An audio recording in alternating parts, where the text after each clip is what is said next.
2006 সালে 28 অক্টোবর থেকে 5 আগস্ট পর্যন্ত 11 জন শীর্ষ নেতা সহ আমাদের 500 নেতা কর্মী শহীদ হয়েছে। 80 জন গুম হয়েছিলেন, তার মধ্যে 30 জন ক্রসফায়ারে শহীদ। এর মধ্যে 7 জন শিবিরের নেতা কর্মী এখনো নিখোঁজ।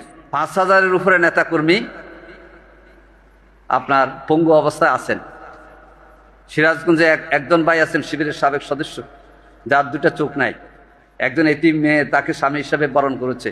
আমি বলি যে তার সন্তান চেহারা কি সে তো জানে না, কিন্তু তাকে 2 চোখ নাই জেনেও একজন মা তার তৃতীয় মেয়েকে তার কাছে বিয়ে দিয়েছে।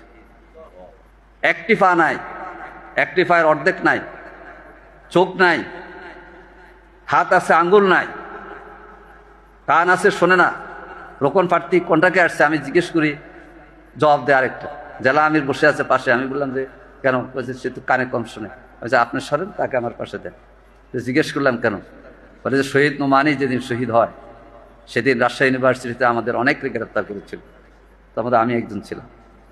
রাত্রে রিমান্ড এই পুলিশের ইয়েতে অফিসে নিয়ে, এটা কি এসবি নিয়ে গরম পানি ঢুকিয়ে দিচ্ছে আমার কানে। ভাই ওই সময় থেকে কানের পর্দা পারছে, এক কানে শুনি আরেক কানে শুনি।